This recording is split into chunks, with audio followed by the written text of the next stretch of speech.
And welcome everybody to Haunting Live Podcast. We are here in studio tonight bringing you Haunting Live Podcast episode number 16. So thank you very much everybody for tuning in. We hope you had a great week. Although it was quite a hot week. We had over 40 degree weather all week for the last 2 weeks actually. But thankfully, just last night we had in our region here a nice thunderstorm roll through, so that was a really good relief that we had just last night here. So thank you very much everybody for tuning in to Haunting Live. Just so everybody is aware, I don't know if you've been watching us over the past week or so, but we did get a piece of new equipment here in the studio. As you can see right in front of me, it's a brand new microphone. So hopefully we've gone through the testing of it, and it should be sounding pretty good for you guys on your end, and as well for our guests when we have our guests on to interview.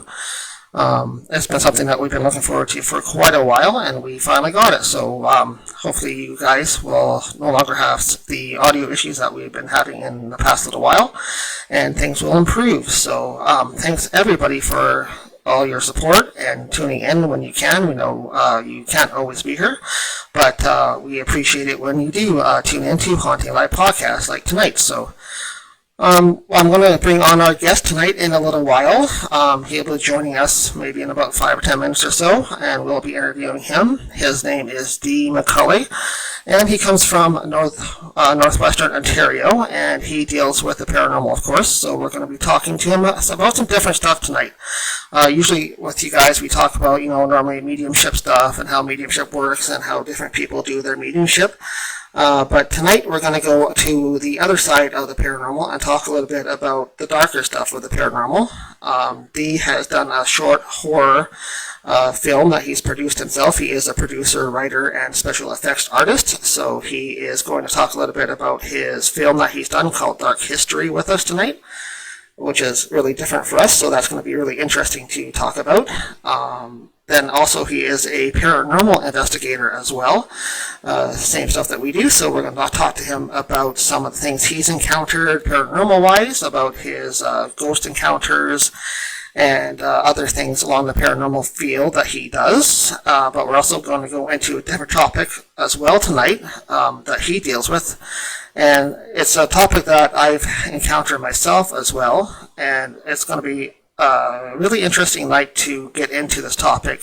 It's something that we haven't done here before on the channel, and it's more about the cryptid side of the paranormal. So we're going to be talking Sasquatch tonight, and Bigfoot, if you will. So he's had some Sasquatch encounters, and we're going to talk about his other videos that he's produced as well along that topic. So we'll bring him on in a little while, but just want to go over the usual things with you guys tonight. Thanks very much for tuning in. I see we already have some people tuning in and watching tonight. Thanks very much for following us and sharing our stuff on social media.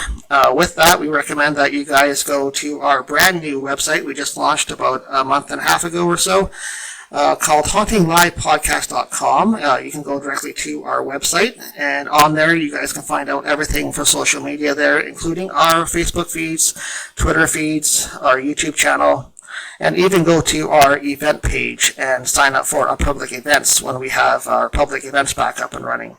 Next public event that we have up there currently that tickets are on sale for is our November event, which was rescheduled due to COVID, and we will be launching that on November 6th and the 7th from Stratford, Ontario at the Queen's Inn, called Ghosts of the Queen's Inn. And those tickets are still on sale. Just go to events on our website, HauntingLivePodcast.com, and you can buy tickets directly through our Eventbrite. Other than that, we recommend also you guys go to our website to join our mailing list.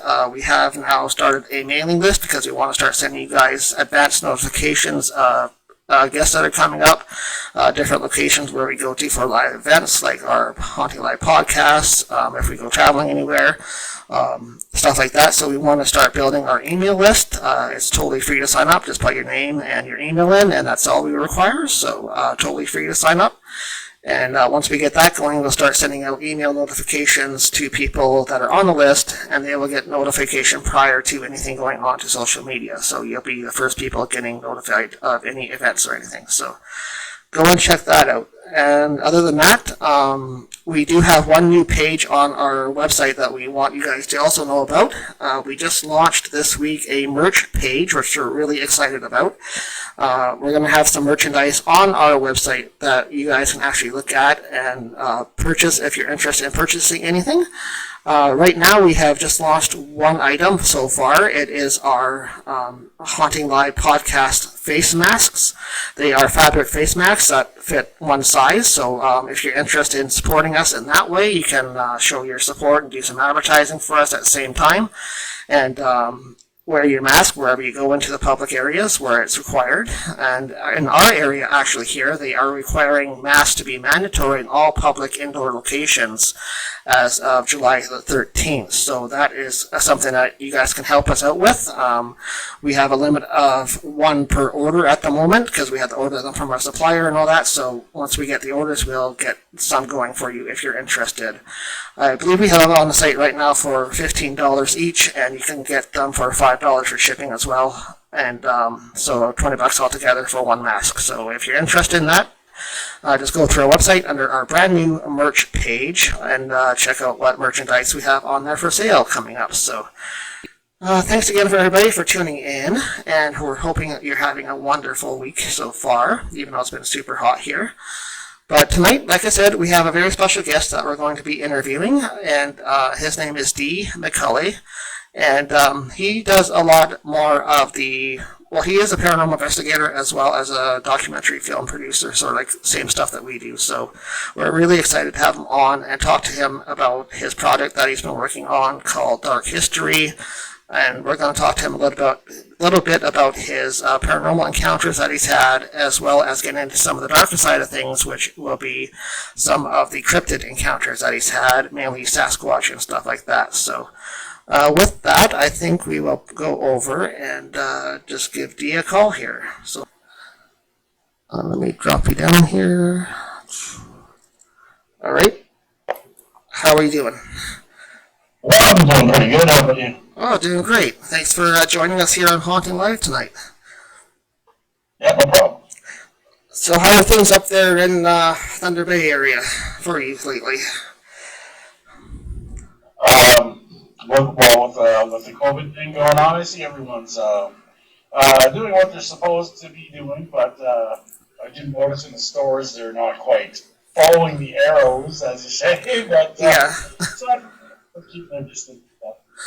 Yeah, well, that's good. We find the same thing down here, too. A lot of people, maybe it's like 80% do try to protect and wear the masks and stuff like that when they're out, but there's still some people that are not, obviously. So, like I was saying, down here in our area, as of July 13th, it's going to be mandatory for in-stores and stuff. So I think a lot of that's going to change around, and more people will be like, oh, okay, I have to do that now. So, yeah, I don't know if Thunder Bay's area is going to be doing that as well or not, but I haven't heard anything yet. Oh, no? Okay. Well, thanks very much for taking your time out, Dee. We definitely appreciate you joining us and answering a few questions about what you do up there and stuff for your paranormal stuff. So we greatly appreciate you taking the time out. And so first of all, let's go into that. So for our viewers that are watching right now, briefly describe for us what it is that you do as a paranormal investigator. As a paranormal investigator, back when I used to do residential investigations, I'd get called in to check out people's claims, say, oh, this is happening up in the attic, or I'm hearing this at night, that kind of thing, and I'd have to go try to document it to show that, no, these people are not crazy, there is something going on, and try to prove it, if I can, using video, EVP recording, that sort of thing. Also, back then, EMF meters and stuff like that as well. Right now, I'm reduced down to doing video, EVP, and SRC now. Okay, so how long have you been involved in that? When did you first start getting into it? Since you've been doing it for quite a while now, and you've seen the changes in all the equipment stuff. So, like, what drew you into it, first of all? Well, yeah, that's one of the big questions. It's pretty loaded. I'd have to go through a whole paranormal. Yeah, I can. It just might take contact, and I'd be answering during one question with the whole, the whole history with within the 45 minutes. Okay. All right. Well, I can use it as best as possible for you. yeah, just maybe briefly, like, was there one encounter that would stand out to you from your past that really caught your attention, that drew you into it more than, say, the other ones did? Well, I'll answer it this way. Back in 1993, we were having a problem here in the house, in our own place here. Someone was coming in the middle of the night, and it wasn't us. We had an attached dwelling. And someone was coming in the middle of the house, middle of the night, coming up the stairs, stomping their feet. It sounded like they had work boots on, as it was described. And they'd walk around the table, and then walk down the stairs and out. And my mom's asking us after the second day, like, are you guys coming in at night? I said, no, not us. No. And then, maybe it's my uncle. He moved down the road. Maybe he's dropping by here. We call him. He says, no, why would I be coming there in the middle of the night? Right. So that kind of led me to set up my first trying to capture it, basically, using a mini disc recorder, a mixer, and a microphone, and I had it all hidden and everything. And I was so excited to document whatever the heck this is. But the problem was, that's the night that it stopped. It didn't happen after that. It's very strange. I came in the next day excited, thinking, I know I got something here. And started playing back, and there was absolutely nothing. I went upstairs. I asked my mom, no one came in last night? No, nobody. That is weird. So yeah, that's when I started in 1993 with actually that was like 1997. The first 1993 was actually cemetery recording, doing EVPs. That's right. My friend had told me about EVPs, and he said go on cemetery and record. Ask questions and you'll get responses. And I'm like, well, that's kind of weird. But he's like, no, try it. Like, I thought he was crazy when he first mentioned it. And then it kept bugging me and finally, okay, I'll do it. So I took a ghetto blaster at the time, went to the cemetery, asked some questions. I don't know how long there, maybe an hour or something like that, asking just odd questions here and there. And from what I remember, I did get what sounded like breathy responses in the background, but not to all the questions. But to some of them, it sounded like there were actual responses there. So, back then we didn't have a computer to work off to clean the sound or anything like that. Just basically volume, a whole EQ setup, and that was it. But I believe I did actually catch some stuff back then. So I was all the way back in 1993 and around 1997. So I've been doing this for a very long time, off and on. And then in 2009, 2010, roughly around there, I got into film production, and a show sort of dropped on my lap. It was a local show for cable. It was for Shaw TV, and it was Thunder Bay Paranormal Society, and I produced and directed the show and learned how to, put this stuff together as fast as possible and get weekly shows done. So I did 3 of them. And I think that's all we may have been scheduled for more, but it just didn't happen. And then after that, I loved the idea of ghost hunting and stuff. I've been around it all my life, so why not continue on trying to make a show out of it? I came up with Dark History after that, and that was examining paranormal locations, morbid and tragic histories using EVP, SRC, and video. Okay, so let's pause there for 1 second.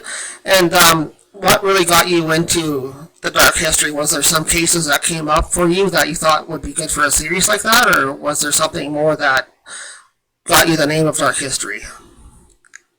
I'd started hearing it more and more with Ghost Adventures, the dark history of this building and that.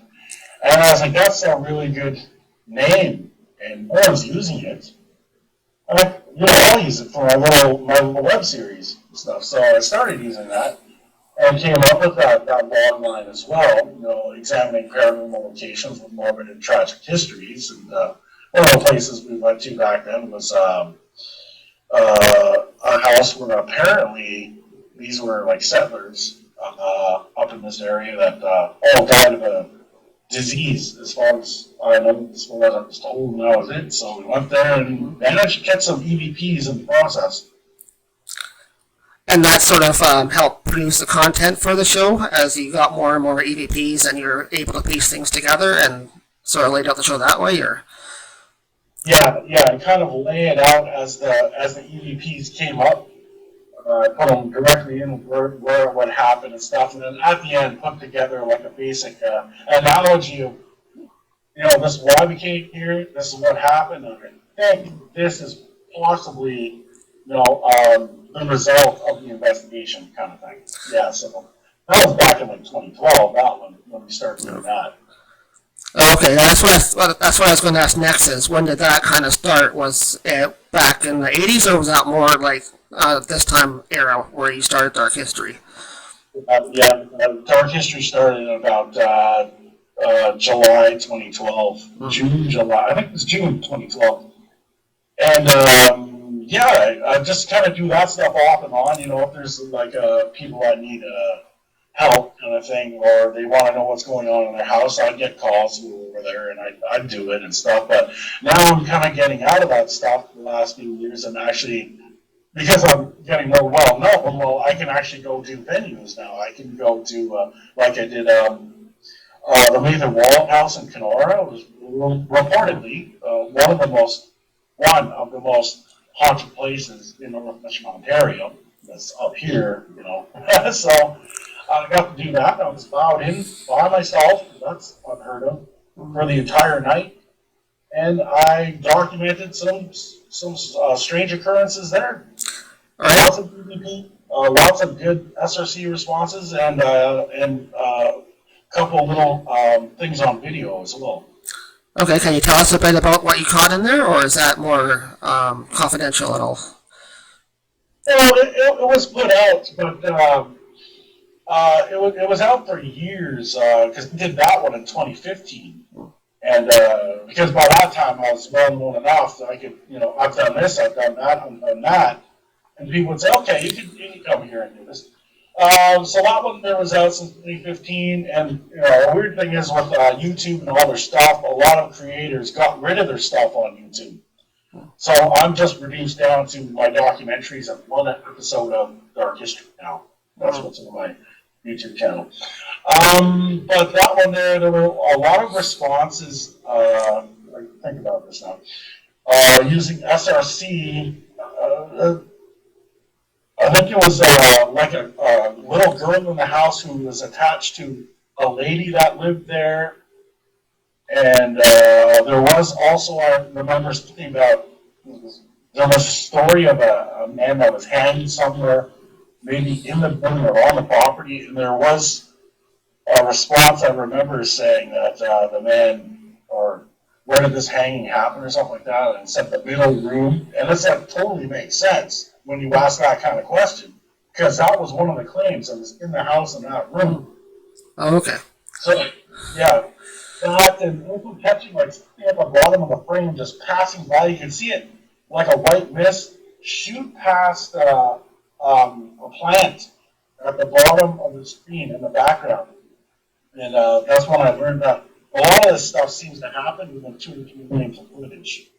So as a paranormal investigator now, what I do is if I do go and do a venue or something like that, and I'm shooting it for an episode, I watch it on slow speed. And if I think I see something, that's where I will start working on it. Try to make it as clear as possible, blowing up for people so they can see it. I don't like to have to do it, but sometimes I'll circle stuff too, just to make it easier for people that are new to all of it as well. But I think that's very unprofessional. You have to do that. If you have to do that generally, there's probably nothing there. Yeah. But I believe I did catch some stuff there, like that mist shooting past. You can see it cut right off the plant in the background. Yeah, I think like that. It was a good investigation. Yeah, for sure. I totally agree with that as well. Like, when we do ours as well, we try to do the same thing where we'll slow things down or go back over stuff and watch the entire say you're at a location and you're investigating and you have your camera, your DVR system or whatever rolling for 10 or 12 hours. You don't want to do it, but you have to do it. You have to go back all those 12 hours just to see in case you missed one little thing. So it does take a lot of your extra time to go back and do it, but it is worthwhile doing because you can catch things like that, like mist forming or shadows or whatever, right? You can catch those things, and that becomes evidence afterwards. And like you said, if it's evidence enough, it should stand out on its own. But if you have to circle it with a little circle or arrow, well, maybe it's not evidence then. So I do agree with that, yeah. So you can be sure that you did actually catch something. It's not just a trick of the eye or matrixing or anything like that. And then after doing that, a few years later in I believe it was 2017, I even got to do the Mackenzie Inn. And you should know where that one is. It's just outside of Thunder Bay on the outskirts there. Reportedly very haunted. I went in there with my buddy Kyle because I needed help because this was a big building. And we did our investigation there in one night, and I did 3 extra nights as well. And managed to catch a lot of stuff using SRC, EVP, and video. And the episode is up on YouTube. You can see it at look up Dee McCullay, Thunderstriker Films, Dark History. Look up that, and type in Mackenzie Inn. You'll see the episode. You'll see the way I investigate, and good stuff. We actually caught visuals there as well. So very strange. That place had the most captures I'd ever had in just a few days. How long were you there investigating it for then? Excuse me. I was there for one night with Kyle, and then I was called back to do 3 more nights, and on the 3rd night I got my friend Dennis to come and help as well, because he is very interested too. And out of all that, yeah, we caught a lot of stuff, a lot of direct responses with the SRC recorder. Everything I asked for knocks, I got knocks. I asked for, can someone even touch me? Sure enough, my necklace got lifted off the back of my neck. I wasn't even prepared for it. The only thing I could do is, I got the chills when that happened. The only thing I could do is shoot backwards, try to, can you do it again, please? It didn't happen, but, in a place like that where you're asking for this to happen, it seemed like they're very happy to accommodate their guests, these spirits. Like they're still working in the industry kind of thing.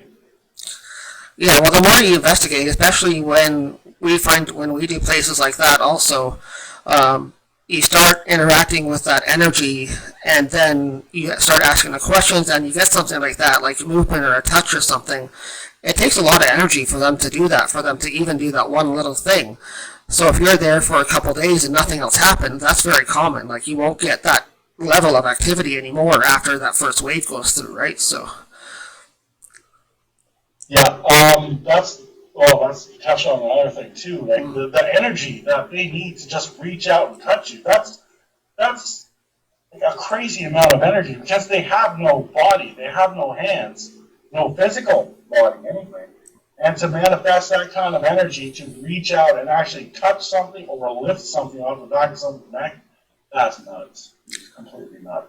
So they must really store it up for a long time in order to do it.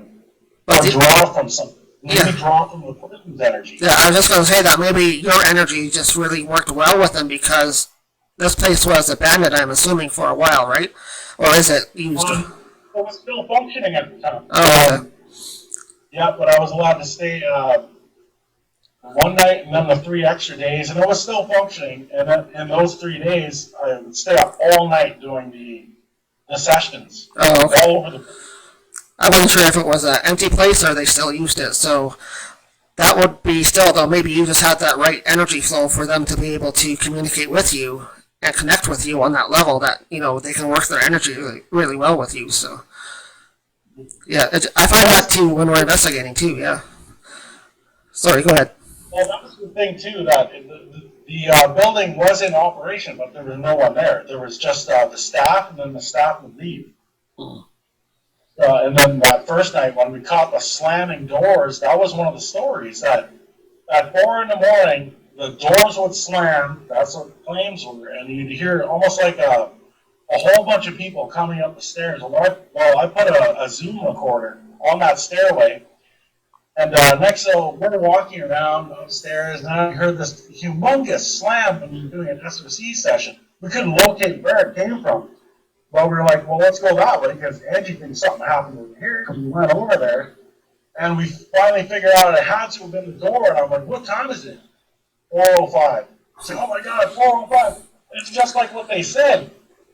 But I didn't catch any sound of people, walking up the stairway, but I caught that loud slam, and it happened twice, one right after the other.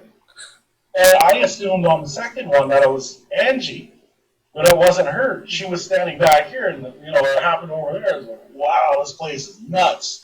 A lot of energy. Yeah, and that's one of the goals of a paranormal investigator is to substantiate the claims of the owner, right? You're trying to verify those claims, and to, if you can get evidence while you're there at the same time, like you're quoted or on video or whatever, that just proves it, right? Then that's your job, is to try to prove their claim. So that's amazing that you did catch that at that time.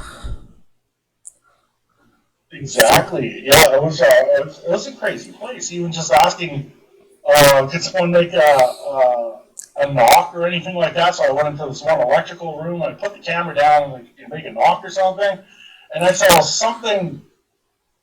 It almost sounded like slats or something hitting against the wall or the ground, and I went like that. And even on the recorder, on the visualization of it, you can see it happen to my right. Which was it happened on the right, I believe, when I was standing in that room. And went out there. I thought it was my friend Dennis. It turns out he was over 40 feet away, 60 feet away in a different part of the building, and he heard it too. I'm pretty darn sure that's what he said. Crazy though. Yeah.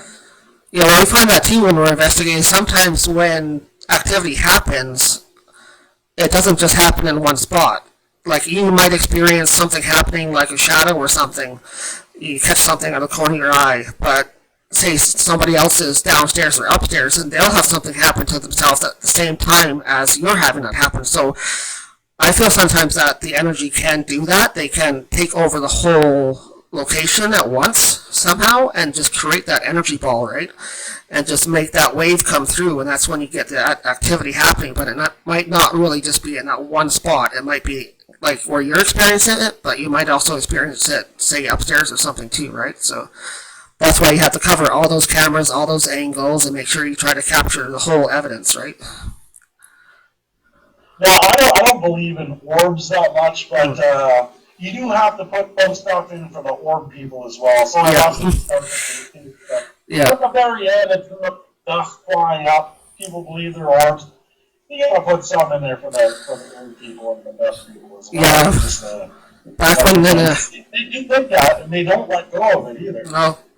They believe there's something to it, and there could be something to it in theory. All this dust is being attracted to the positive or negative atoms or in the air, basically. So there could be something to this. When you get that duck flying, you never know. You could actually get EVP responses right along with the dust. Well, that's why I sort of lean towards with that, because the more evidence that happens at the one time where you think you're capturing only one part of the evidence, right? You may be missing another part of the evidence that's happening somewhere else in the building, and that's sort of what I'm leaning towards here. Because the more equipment you have out and the more cameras and stuff you have out to try to capture stuff, you'd have to go back over that whole night session. Not just like, okay, well, we had an experience happen to us personally while we were there, we caught that part on camera, but well, what led up to that experience? What else happened after that experience? Like, there could be more points to that experience, right? Not just the one thing you saw. Yeah. An orb could be an orb, an orb could be the start of a manifestation. So there could be a shadow in the other room at the same time the orb's developing, right? So you may have saw the orb, but you missed the shadow in the other room, so. Exactly, yeah. Yep. What else was captured there? One room I was in, the room, I got my necklace lifted off. I think this was when I went back or it was before that or something like that. I even caught something manifesting out of thin air. It was almost like a wisp of white mist coming towards me or the camera as I'm slowly walking. It started from nothing, and then it just disappeared into nothing again. And I believe that was some form of manifestation of a spirit. I don't know exactly what it was trying to do, but it's very strange, and I got that on video as well. Oh, you did manage to capture the apparition on video?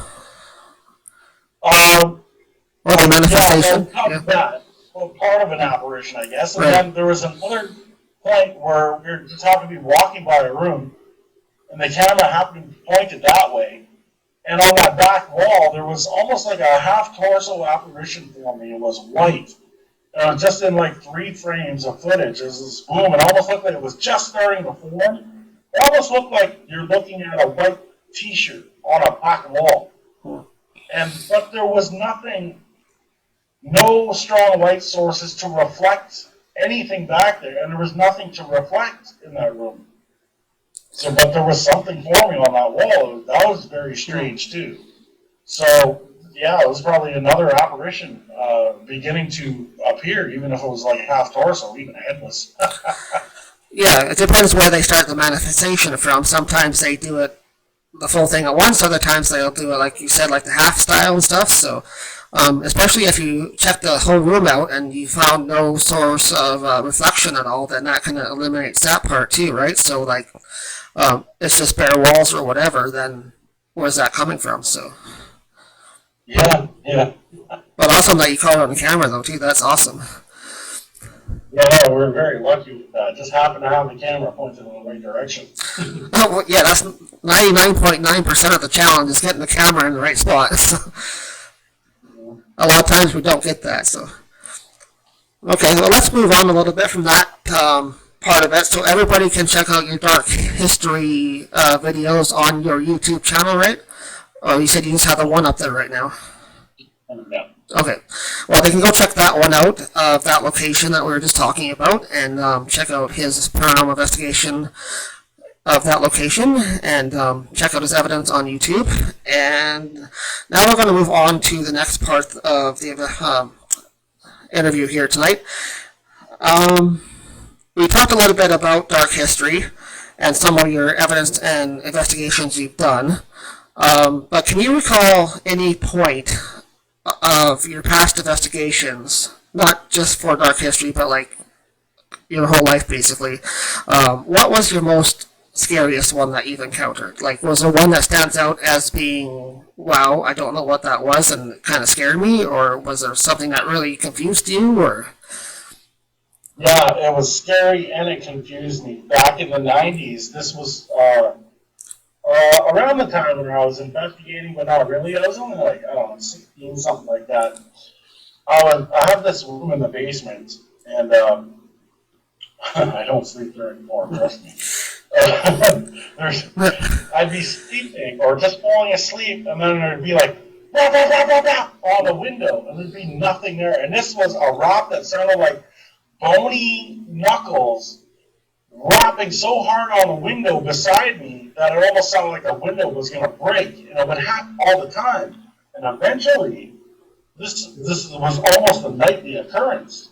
That eventually it started wearing me down. I started asking friends at school, like, hey, were you at my place last night? Maybe around like 10:30, something like that. No, why would I be out there? Because, living in the country and stuff. Well, something's going on here. I didn't know what was going on, and I told my mom about it. She didn't know what was happening. Then I borrowed this ab roller. You remember those? Yes. Pulled that off of my brother because I'm trying to work on my abs and stuff. Well, I finished using it. I put it sort of in the doorway. I don't know. Well, it's sort of in my way. Actually, it really was. I go to bed. I'm watching Clash of the Titans, and just starting to fall asleep, and I'm starting to dread this isn't going to happen again. I hope not, because it's starting to wear me down. Sure enough, on the window, it's loud. I jumped off the bed in one shot. I was tripped over the ab roller, and then I'm sliding across the floor, bloody up my elbows and my hands. I run upstairs, I'm full of blood. Mom, it happened again. What? The rapping on the window. She didn't know what to say. She said, well, you put some rubbing alcohol on your stuff, just, on your arms and stuff, sleep up here on the couch.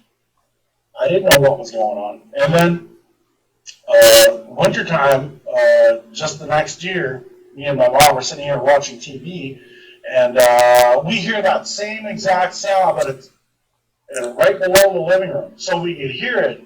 You could tell it was on that window again, and it's like thud, thud, thud, thud, thud, because it was a thud rather than a rap. And there's that sound again. We go, look, there's nobody out there. Go outside, and it's freezing cold on top of it. We go outside, or I go outside and look, there's no footprints out there, but something was just rapping at that window again.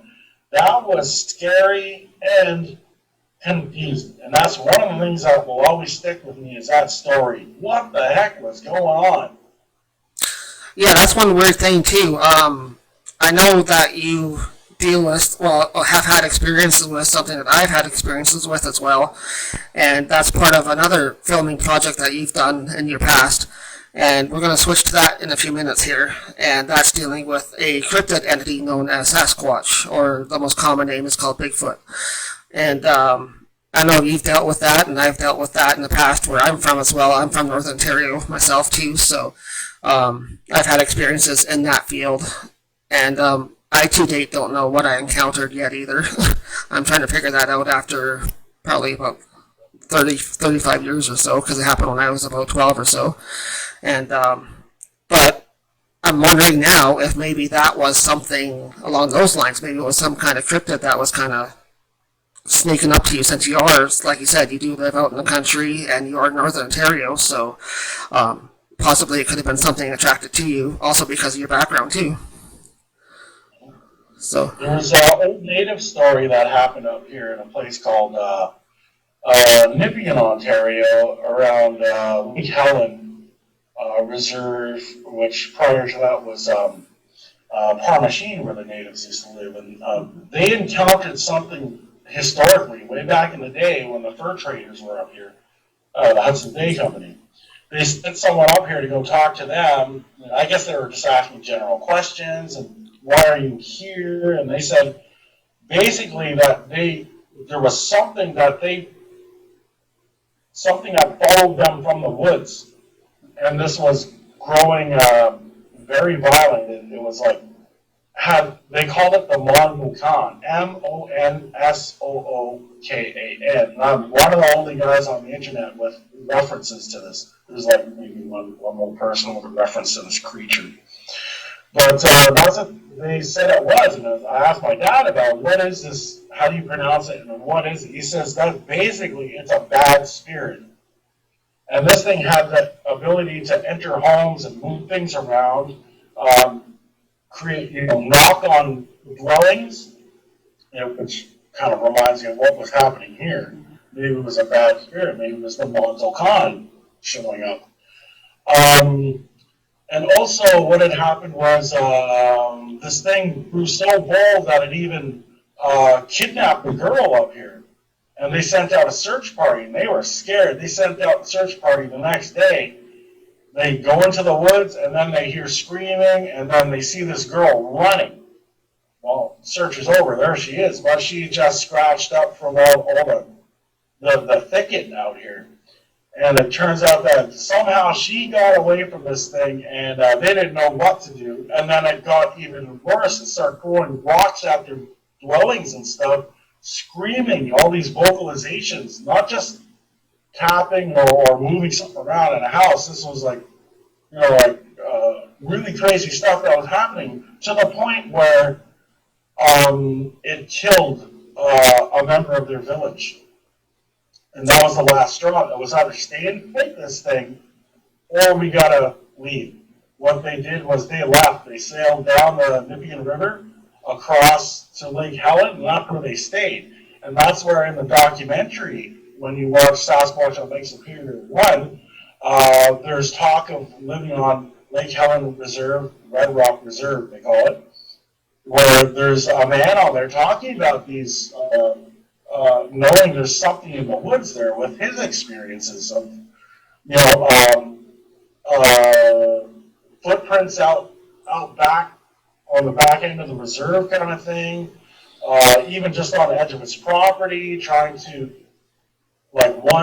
swing a tree so you notice that so the other one can get away and stuff like that. There's a lot of pretty cool stuff on there, even to the point of he's heading in the woods hearing clack, clack, clack with rocks, couldn't figure out what was going on, couldn't find the source, so he decides to come back, and then they're on the trail or these branches hanging up. They were dragged there and hanged up in the trees as a barrier.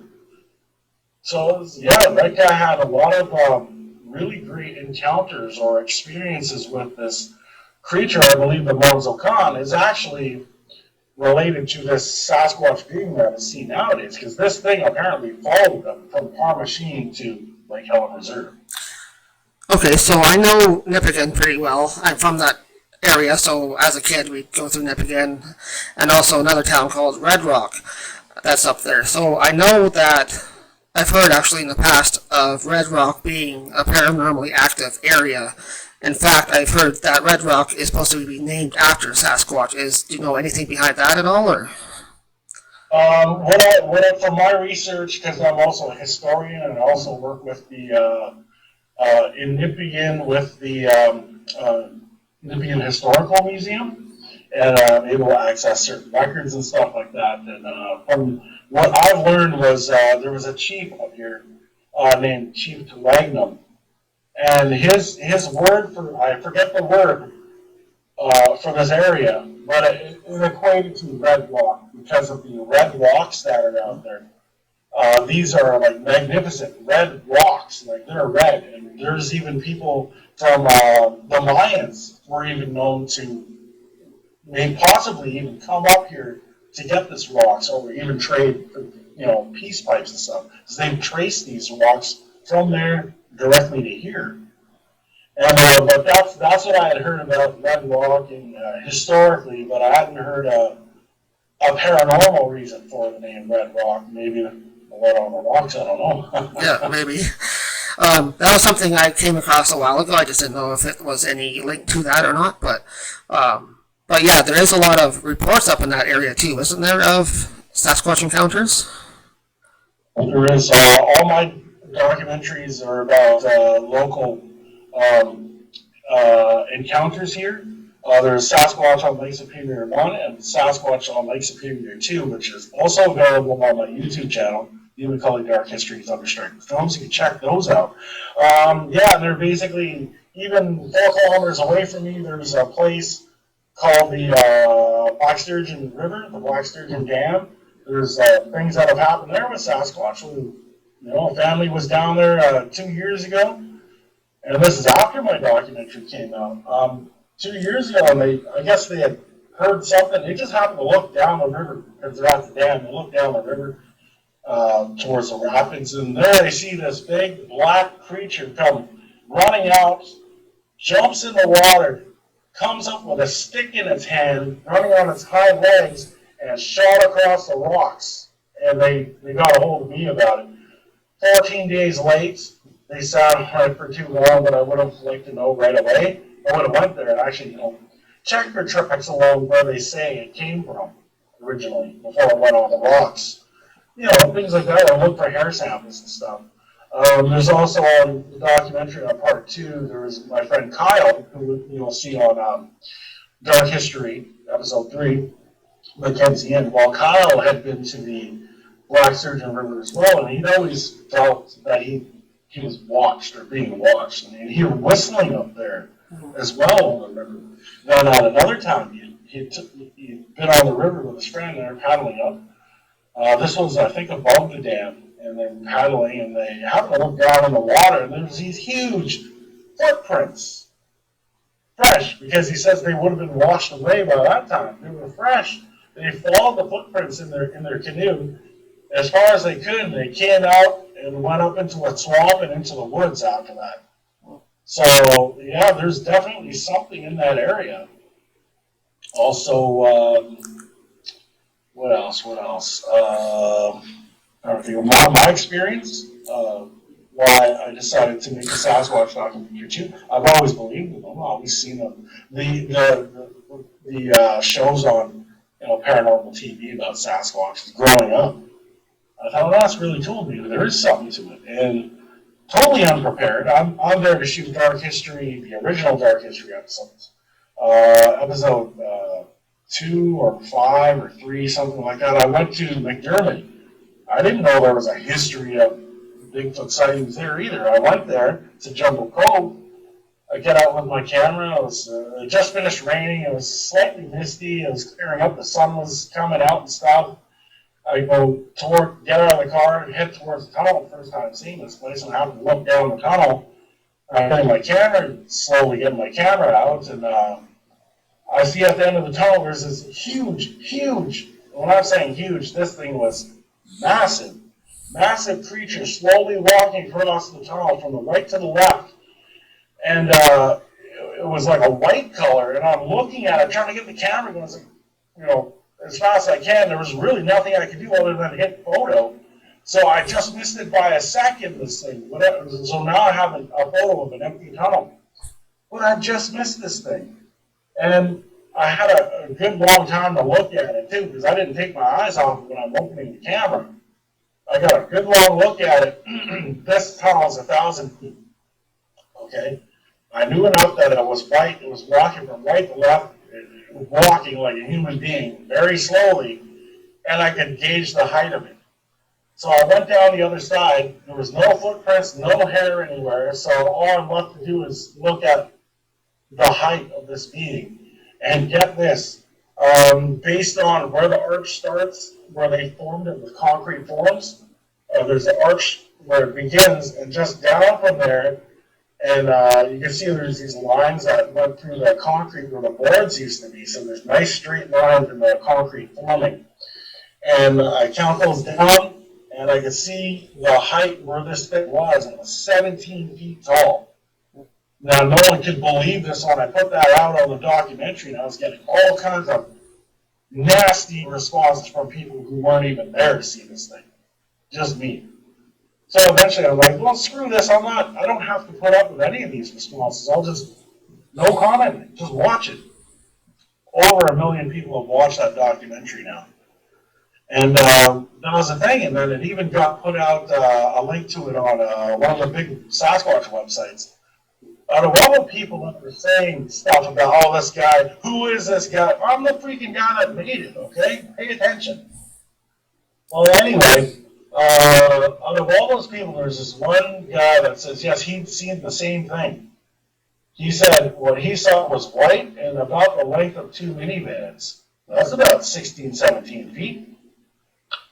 Now, as time goes by, I'm starting to see more and more people that are starting to realize that these creatures can grow to immense size. They're not just 6, 7, 8 feet tall, 12 feet. I'm starting hearing more and more about 15 feet, 17 feet. It's right in there. And these people, ignorant people like that, were always like, oh, we're a liar and stuff. No, I do not lie. When I see something, I say it as I saw it. So, yeah. And that was one of the reasons to make this documentary. And people are watching. And it's been on TV several times now. Right, and you actually have something that you can legitimately prove because you know how high it was when you saw it, and you have something there that's physical that you can measure with, so you're not just like out in the bush somewhere where there might have been a tree or something that he walked by that you go, well, that tree's not there no more, but it was like so high. You have a bridge there, or a tunnel that is still there, right? You can say at any point in time, go back to that one location and say, it was this high on this bridge, or this tunnel at the top. It was at this mark. I know it was. So it's something that will always be there for you to measure with, not like something natural that can decay or disappear on you, right? So that's right. And then in September 2019, I went back almost exactly to the day, 7 years later. I did a video there. I don't have it up anymore. I should really repost it.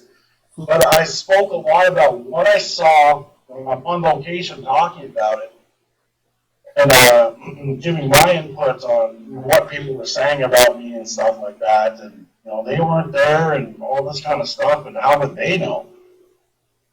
And I explained exactly what happened and where it could have went and all this kind of stuff. And what I talked to another native friend who has belief in this stuff about, why was it white? I'd never heard of white before that. And he said, well, he believes it was changing its coat for the season.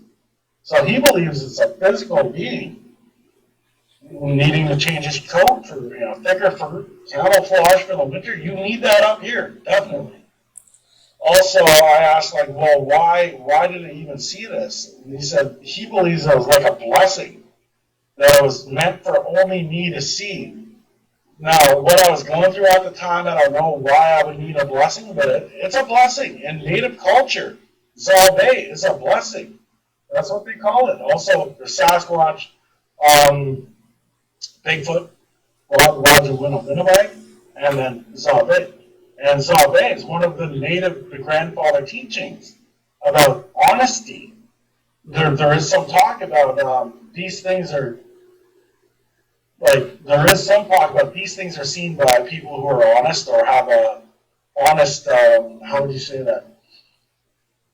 Being there for honest purposes kind of thing, or being in a place, along those lines. I can't think of the word right now, but like a blessing, even to dream of Zabe is a blessing because he's there to teach you something.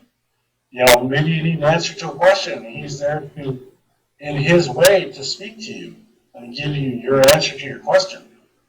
So this is not a new thing. This is very old teaching. Yeah, I was going to go to that step next. So, in your culture then, can you tell us a little bit about the background of your culture and sort of what you've been taught growing up in your culture of the Sasquatch and what it means besides just the honesty thing? Well, here's the thing. I wasn't brought up with it. Oh, okay. I do have Native blood in me. I am partially Native, but I wasn't brought up with it. I was brought up to have like a Catholic, Catholic beliefs and religion and stuff like that. And the Sasquatch thing is more or less a new thing now for me. To go back and learn, about Sasquatch and other beliefs.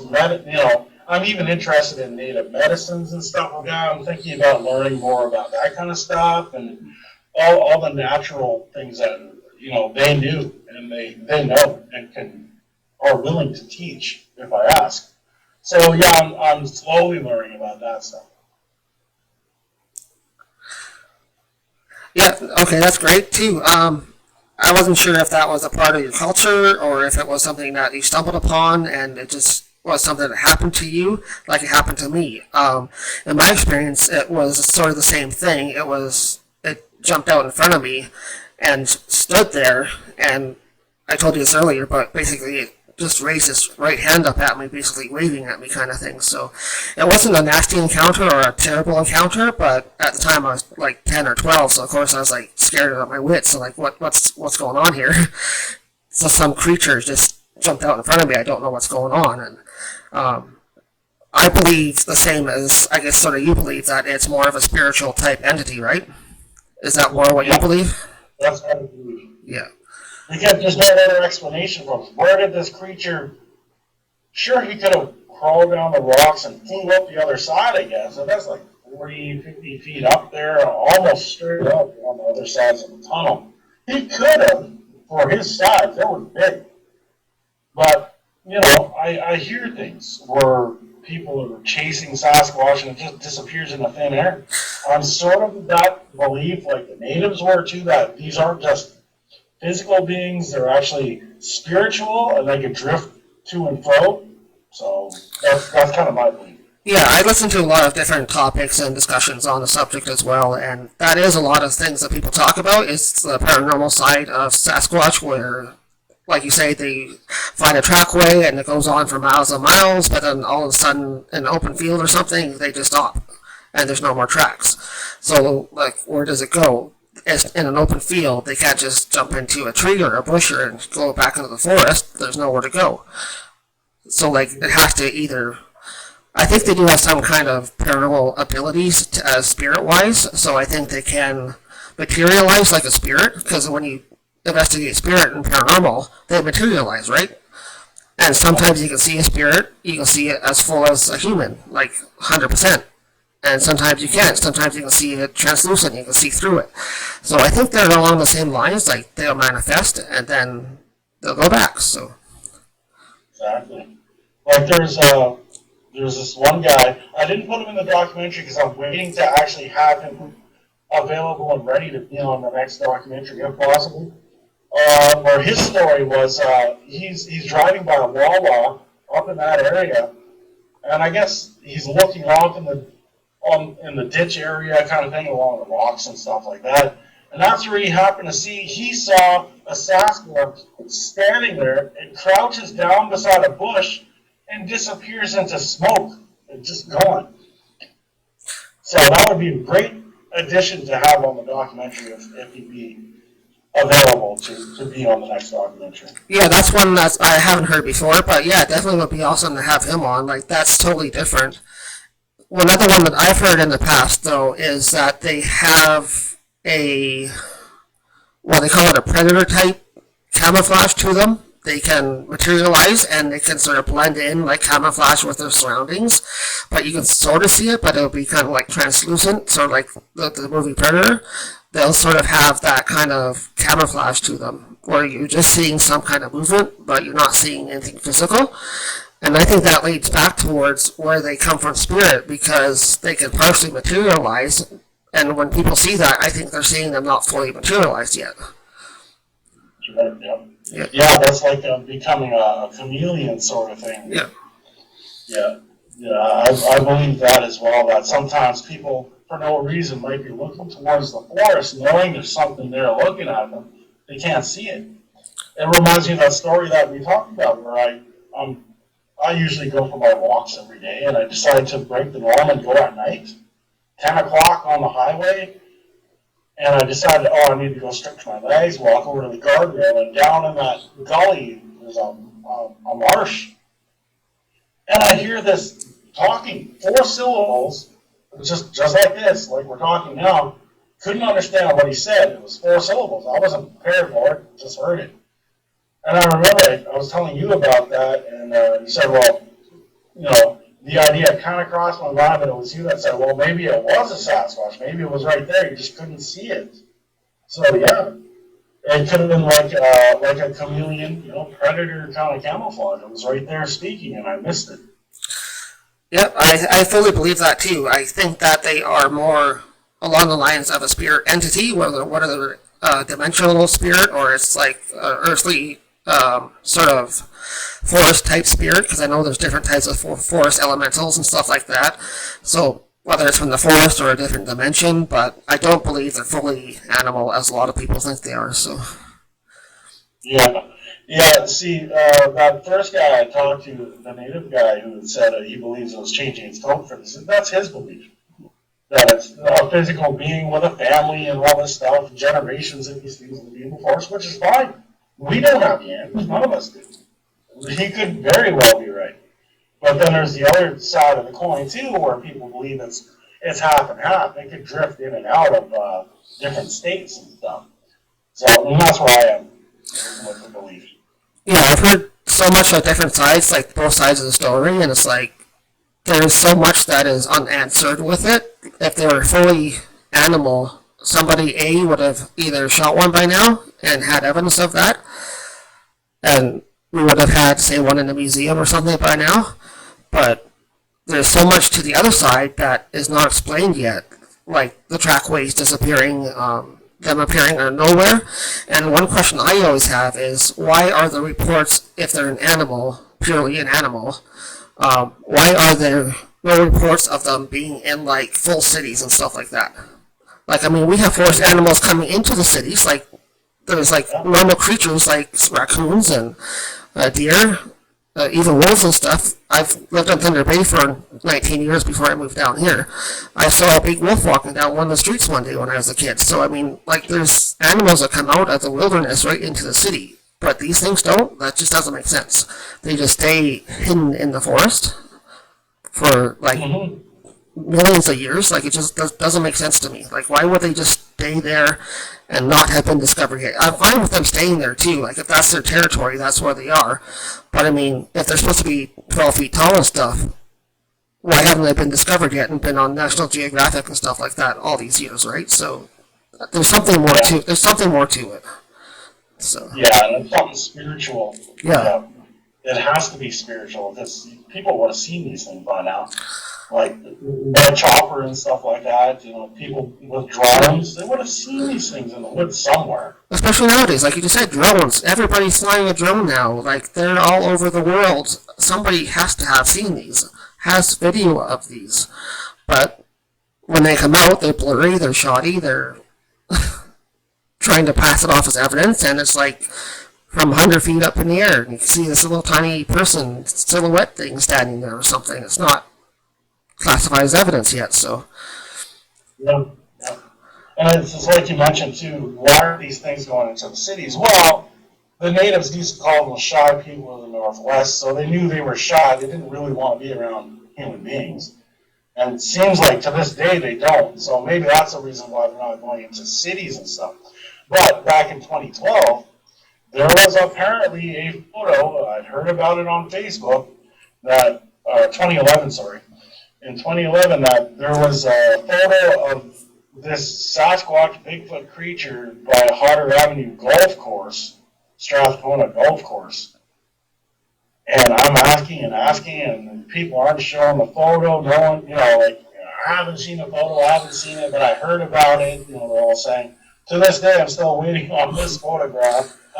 And just so for people listening, that is in Thunder Bay too, right? Yep. So hopefully at some point, somebody will come forth with some solid evidence, or honestly, I don't think that that's going to ever happen. Like, I think that's going to be an ongoing issue that it won't be solved. I just have this feeling like it's never going to be 100% proven or disproven. It's just going to be one of these mysterious things forever, so. Paranormal type things, yep. So, well, thanks very much for tuning in. We won't keep you too much longer. We greatly appreciate you coming on to Haunting Live and sharing a little bit about some different topics that we don't normally cover on our channel here. So, it's been really interesting to talk to you, and thanks so much. Just before you go, though, are there any projects that you're working on right now that you want to promote or talk about before we close off? I don't have any projects on the go right now. As for documentaries, just the idea of Sasquatch 3, Sasquatch on Lake Superior 3, because there are more stories out there. So eventually, after this COVID thing settles down and everything, and yeah, I'll make that third documentary, because people, since day one, putting out the first documentary, are you going to make a second one? Yes. Are you going to do a third?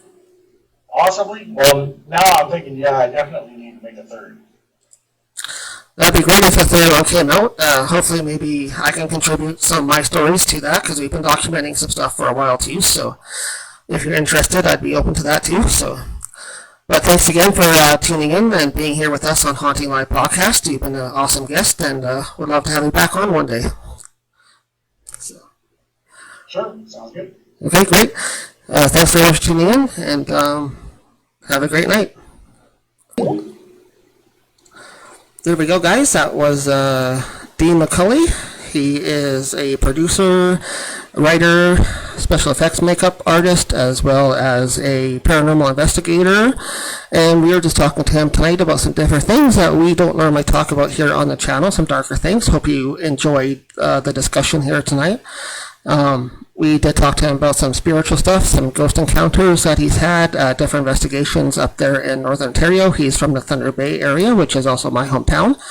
And it's great to have somebody on from up there that has a lot of stories and wants to share some of their experiences that he's had during his investigating and also filming up there. So we highly recommend you go check out his YouTube channel or his website.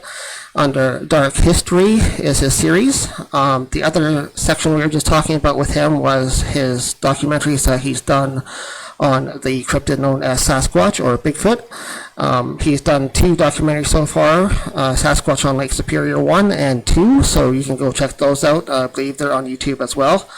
and they are really interesting. So just go and check it out if you have any interest in any of the cryptid type paranormal entities that are out there. And I'm sure you'll find those really fascinating because they are local. That's why we want to have him on our show, because a lot of times you hear stuff that isn't local, and he's done a lot of the history and research and finding evidence of stuff around Ontario. So definitely worth checking out and seeing what's around the local area. So with that, guys, we want to just probably cut it off here pretty soon. And thank you guys so much for tuning in tonight. We hope things have been improved here for this podcast.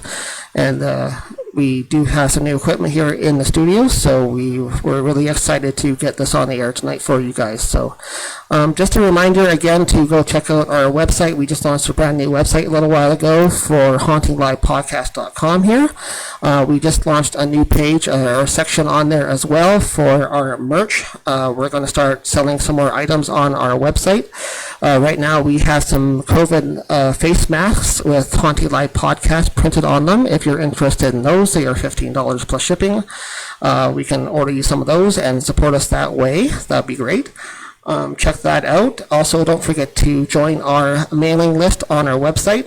We're still trying to create a list for our viewers and stuff. So when we have public events or guests, we will send emails out prior to anything else going on to social media, so you guys get first notification on email and then onto social media. So go check that out. And don't forget, next week, guys, we have a very special double podcast coming up. We're going to be joined by the Queen of Ooga Booga, which is one of our very close friends. And she is going to be there with us at a location doing a double podcast next week. Same time, around 8 o'clock on July the 18th, Saturday night, next weekend. Join us for a double podcast event. So with that, we will say thanks very much for tuning in to Haunting Live Podcast, and we thank you so much for watching and look forward to having you guys back next week for our double podcast. Take care, happy hauntings, we'll see you guys later. Subscribe to OGPS Filming /HauntingLive. Check us out online across the internet, live at Facebook and Instagram, Twitter, and YouTube.